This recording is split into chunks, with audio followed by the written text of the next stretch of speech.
Det et veldig digitalt selskap. Kortversjonen av deres nyeste forretningskonsept at de selger ikke strøm. De leaser en elbil til det. Så du leaser elbilen gjennom strømselskapet, og så betaler ikke du for strømmen. For dealen at Octopus Energy skal bruke batteriet på bilen til å lade når strømmen gratis, og selge når strømmen høy. Vehicle to grid. Nå har det 50 000 kunder som leaser elbilen sin gjennom strømselskapet. Det hadde I alle fall ikke jeg tenkt på var mulig at et strømselskap kunne gjøre. Luckily, we have TJ Root with us from Octopus Energy. And he has come all the way to enlighten us today. Tell us about actually what's going on in Octopus Energy. But to introduce him, we have Nicholas Alexander Hall. So I actually would like you, Nicholas, to introduce him and then follow up afterwards. Okay, Nicholas Hall. So TJ Root on my left. So I work as an independent consultant. I've been following Octopus Energy for a long time. I know that they are the fastest growing energy company in the world. And TJ represents Octopus. So what we're going to do right now is to have 5 or 6 slides from Octopus. And then the remaining of the time, I'm going to ask him questions. So we'll stand on stage, ask questions. Feel free to ask any more questions if you want to. But we have prepared some questions, and it's all about energy, Octopus, and how they use AI in their daily business. So if I can just run the slides for you, TJ, then you can go ahead. Yeah. Hello. Yes. Hi. I'm TJ here from Octopus in London, where we're headquartered. One of the many markets we're in, our home market, where we started as a company. We are first and foremost an energy retailer in the UK, and have expanded from there across a number of markets, sort of depending how you measure where our business lines overlap and what we do in the markets globally across both Europe, US, and bits of Asia. But the entire premise of our company, which started in very late 2016, so we're only about 10 years old, was all centered around the energy transition and being a slightly different energy company in terms of focusing on renewables and the energy sector of the future, rather than just sort of clearing that nice, steady 3 to 6% profits that you're allowed by regulation, but actually changing how people think about and interact with their energy system. So we span 4 key areas. As I mentioned, retail energy, that's sort of our core, and where we started in the UK, buying and selling energy and selling customers. For those who are familiar with the UK market, it's what we call a liberalized market, which much of Europe is. So you're sort of equally split in functions between generators, transmission network owners, and retailers. So, the retailer function, or supplier as well be called, we buy and sell the energy, and we call them the meter point with the customer. I know the customer relationship. Flexibility, which I know is a topic that is sort of near and dear to everyone here, is a big part of the thesis of the company, that the value of the future energy system is around flexibility, not predicated on the, I guess, sort of legacy model, or what we might call sort of the unidirectional model, where energy is generated in various sort of large centralized nodes and distributed sort of one way to the users. So flexibility is sort of baked into the whole core of the company. Energy services is a big one, which I'll touch on here in a second last, because that's sort of where I got my start in the company and is near and dear to my heart. Generation, again, we are sort of split in the UK. You can't technically be a generator and a supplier, so that's actually more of a fund management business, where we have a number of funds from investors and take minority stakes in generating assets around the world, including here in Norway. Energy services, we started in that business, which is a very sort of people-forward, field-force business, because we have a mandate as a supplier in the UK to install smart meters. That has been the foundation or the basis of our smart meter rollout, is that every energy company has a mandate every year to upgrade a certain proportion of users to smart meters. So that's how we started with our nice Octopus Energy vans doing smart meters. We have since expanded to solar, battery, heat pumps, and EV chargers. So that is sort of a robust, on-the-ground business for us in terms of hardware and services. Next slide. I guess a bit about the company overall. 8 million customers in the UK, which makes us the largest retail energy company in the UK. So we went from nothing to the largest in the span of about 8 or 9 years. We gave British Gas a 200-year head start, and then overtook them in less than a decade, which is, I think, both a testament to the things that we do right and maybe a bit of an indication of things that the industry was maybe not doing so well. So we are the largest in the UK. We have about 4 million customers in addition to that globally across Europe and some other markets. On the flexibility side, we're managing the largest virtual power plant in Europe, about 3 gigawatts, 450,000 devices. Whenever I make these slides or update these slides, it always changes. So we're probably over 450 now at the rate things go. And that's across EVs, batteries, and some other assets. But typically, probably 90% of that or 89% of that is EVs. We have about 370,000 EVs on our platform, and we control their charging. As I said, with the energy services, we do install a lot of devices, 1.1 million. Again, it's a nice robust number to put up there, but about 1 million of that is smart meters. So, if you net out the smart meters, 100,000 of all the other things, heat pumps, solar panels, EV chargers, et cetera. We have an EV leasing business as well.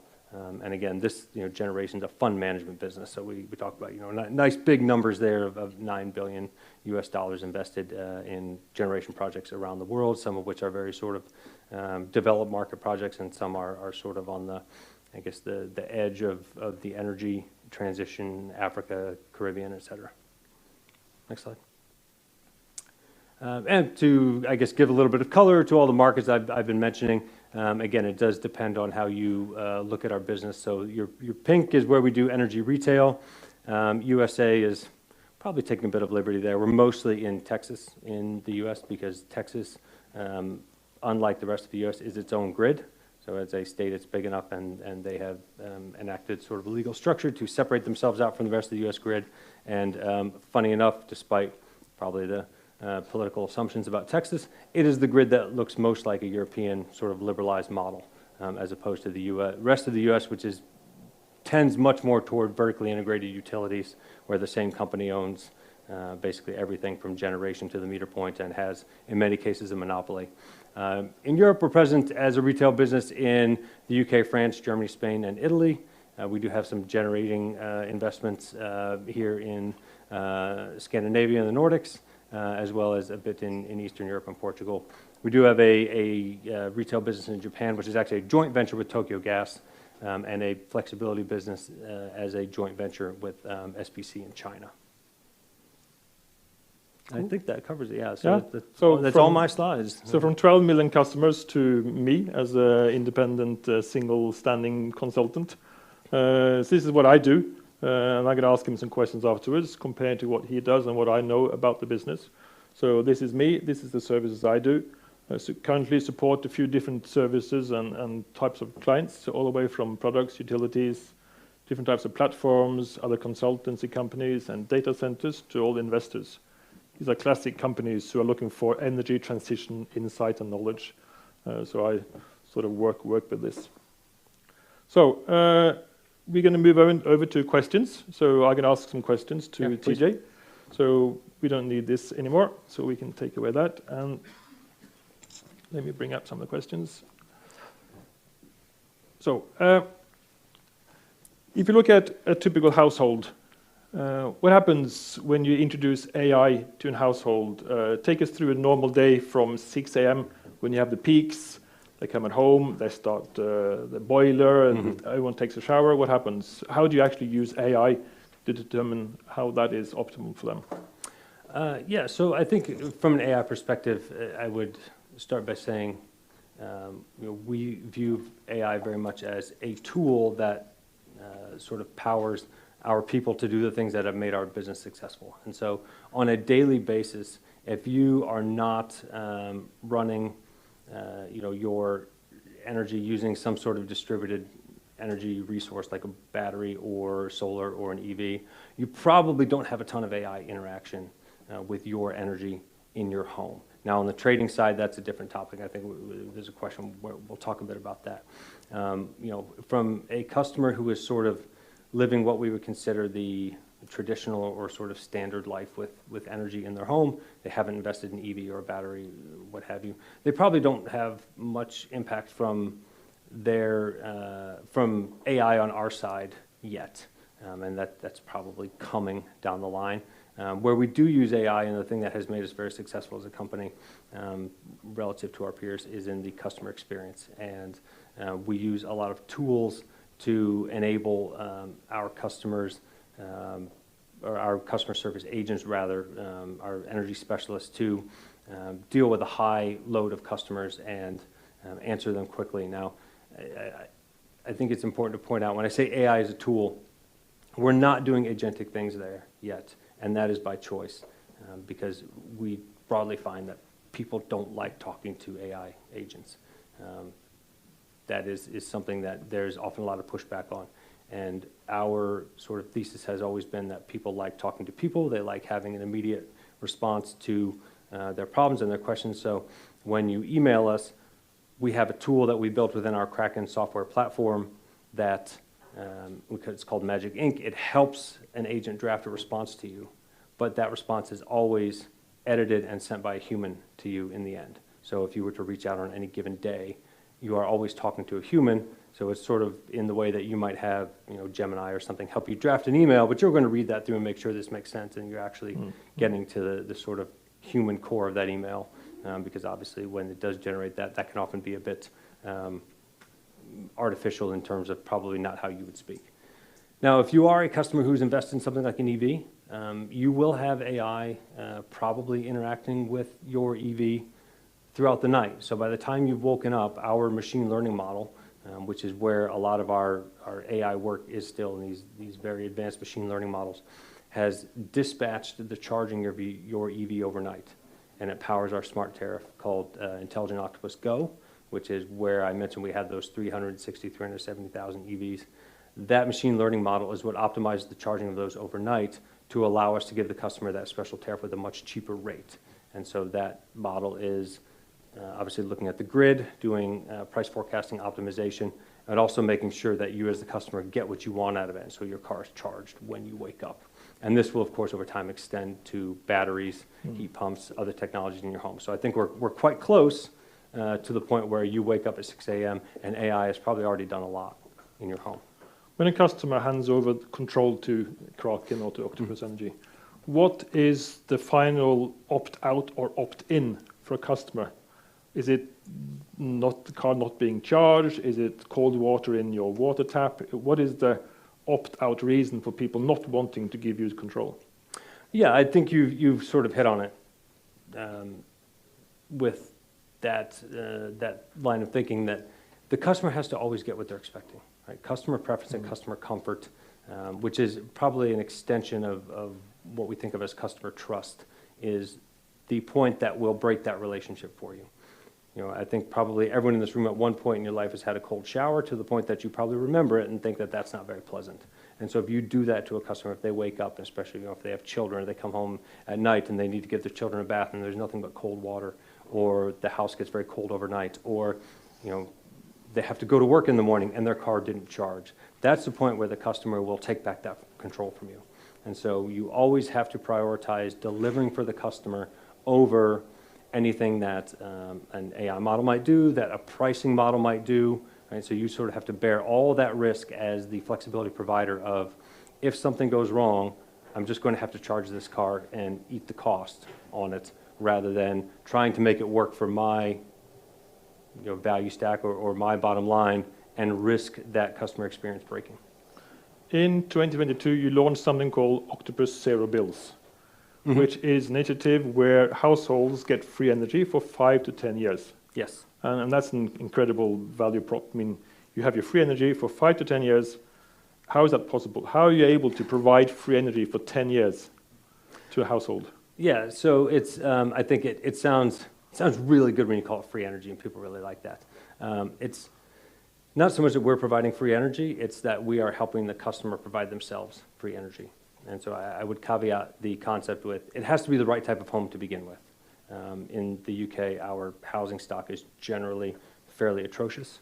We have the oldest housing stock in the Western world, 35% of it was built before the Second World War, so we have a ton of old leaky homes that zero bills just won't work on. But with a new build standard, with insulation, with solar panels, right, then you can make it work. So you have to have a home where sort of the materials and the insulation is up to a certain level for this to even begin to work. The way it works sort of at a high level is we pack the roof with solar panels, we put a big battery on there, we keep control of the flexibility for those and the dispatching, and over the year, the dispatching and the optimization of those assets will create enough value in terms of wholesale export, on a kilowatt hour basis, as well as the costs we avoid on, in the UK we have fairly steep non-energy costs, it's about 2/3 of the bill. The costs we avoid on non-energy costs, some arbitrage opportunities we have in different flex markets, and when we do all that, you can generate enough revenue over the year to offset what a customer uses. So of course there is a limit to what the customer can use. It is a fair use, and it's fairly generous, but we don't let people use an insane amount of money or insane amount of energy just because it feels free, right? So there's a sort of fair use, and fewer than 5% of customers ever bump into that level of going over, and we do, I think, keep it quite reasonable in terms of anything over your fair use cap, you just pay market rate for. But that is the principle in general, which, so zero bills homes and free energy, a lot of headline value in that. But ultimately, we are just generating enough energy from your home and doing things in the market with that through flexibility or wholesale trading or cost avoidance so that you offset your energy use for the year in terms of cost. This is growing in UK, Germany, France, Europe. Do you see this also coming to Norway, Nordic countries? I don't. How should I put this? It's not impossible. I think everything's a double-edged sword in energy, and obviously Norway is very blessed with a lot of hydropower, which is great. It keeps costs very stable and predictable. The problem with that is it takes away all of those sort of arbitrage opportunities that allow you to make money in zero bills homes, and so in a sense, like, you kind of have to have a worse energy market to make this proposition really work. That doesn't mean it can't work, but when you have less volatility like that and you have less pricing opportunity and less chance to arbitrage, to do it, you would probably need a lot more solar. So probably twice the number of panels we would put on a UK home, which, if you have a carport, if you have a garage, we might be able to do that, right? With a slightly bigger battery, et cetera. So it's not impossible. I think I'm certainly not an expert on the Norwegian energy market, but I think the south of the country is a bit more linked to UK, German energy prices through some of the wholesale markets. So if you were going to try a proposition like that, it would probably be, sort of more down here. Again, it's not impossible. I think it's just a question of whether it is, you can find the right homes for it and really make that translate in terms of the capital investment to a reasonable proposition for the customer. In Norway, we have Tibber, which is our sort of Octopus copy. Smart functionality, smart charging. Do you see Tibber moving into Europe, and do you see Norway as a possibility for taking up competition towards Tibber? Can you compete against Tibber here in Norway? Is it possible for you to do that? I think we could probably always compete or try to compete, right? We love a bake-off, but I think for a model like Tibber, there's certainly opportunity in Europe. There's no shortage of need for better flexibility offerings, more competitive and sort of tech-forward approaches to energy in really most of the markets that we're already in. So I don't think there's any reason why they wouldn't go compete. I don't know of any plans for us to come to Norway. It might be valuable in the future. I think right now we're really focused on sort of getting these core markets right and cracking some of the markets that we are not quite huge in yet, like the U.S. So we have that sort of foothold in Texas, but that is a small portion of a very big place. If you say that your role of AI or agents, if they do a mistake, and this AI choice leads to something which is a downside for the end user, who is the fault, and who is responsible for that fault?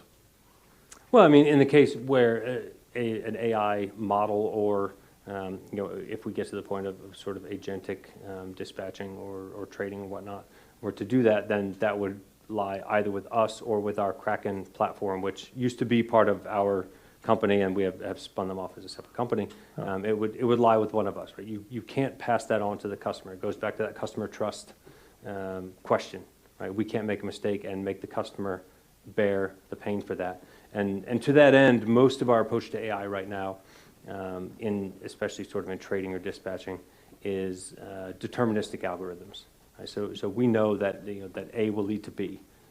We have what I think are really robust safeguards on that in terms of kill switches, of maximum volumes that can be traded, price limits that we would accept in trading, the ability to unwind some actions, and a whole sort of, I guess, slew of alerts where if something were to happen outside one of those boundaries, many phones around the company would start buzzing at once. And if there is a loss for the customer, who takes the loss? Will the customer even know that there is a loss? I could have made more money or spent less money, or is that not something you share with the customer? Is it because it's your internal procedures, processes? I don't know. I guess it would probably depend on the scenario, but with the way the customers build and the way our tariffs work, often a customer is sort of guaranteed prices or outcomes on their bill, whether it's for an EV or, again, zero bills homes, right? So much of that would be transparent to the customer because the loss would just sit with us, and the customer would have already sort of been guaranteed this energy price outcome or this outcome on their bill already, and would be insulated from that. If we meet again in 3 to 5 years, what would you say has changed within Octopus within Octopus? Well, I hope I'm paid more in 3 to 5 years. That'd be great for me. What are you doing then that you're not doing today? What are we doing then? I do think that flexibility will continue to be a much bigger part of the business proposition and the value equation. Probably the thing that we think about most right now, and probably are almost certainly are not alone in this, is co-optimizing assets.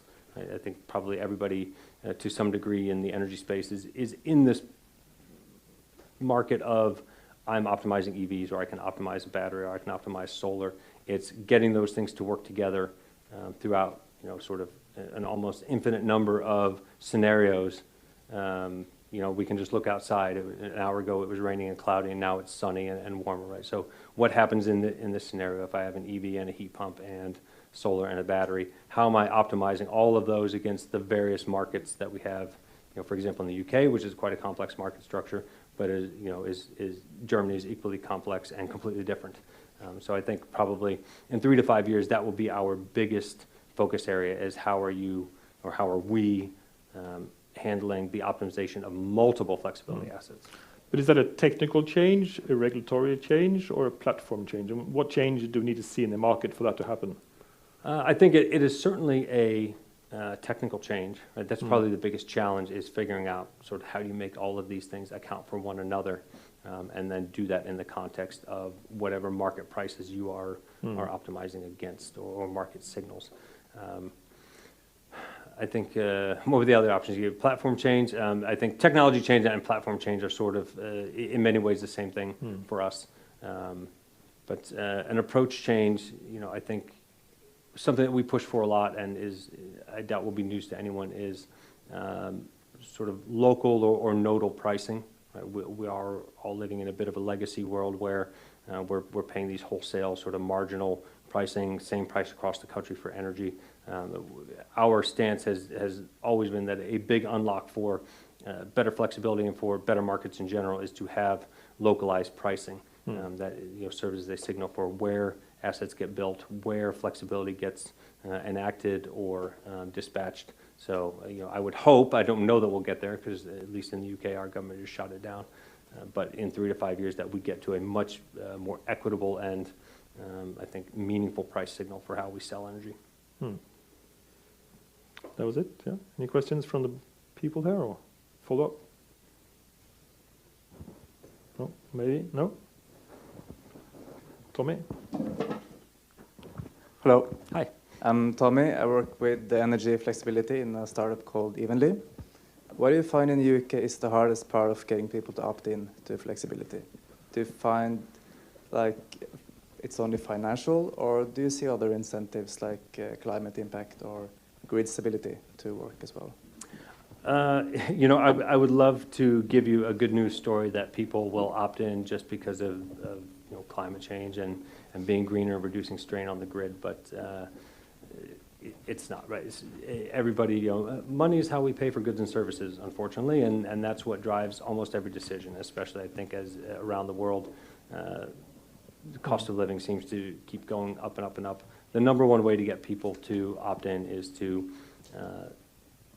do so with money, and while that can sound a bit probably crass, it's ultimately about returning value to the customer, and something we have seen on that front and have had challenges with partners, especially in the EV space for a long time. There were a lot of EV OEMs who believed that if you are going to integrate with the vehicle and use it for flexibility purposes, that they should receive a big chunk of that value, right? Because like, well, we built the vehicle, and it just doesn't work, right? Everybody is sort of hungry for that recurring revenue, and so you know they wanted to keep a big chunk of the value for themselves. And our stance has always been, you have to return nearly all the value to the customer, because if you don't, someone else will. It'll always, you know, markets tend toward that sort of race to the bottom in terms of who can give the customer the best price. So you might as well get there first, and secondly, that is how you really make it valuable to the customer and get over that hump of trust and concern of, you know, I'm giving my control of my EV or my heating or what have you to someone else is that financial proposition. Thank you. Okay.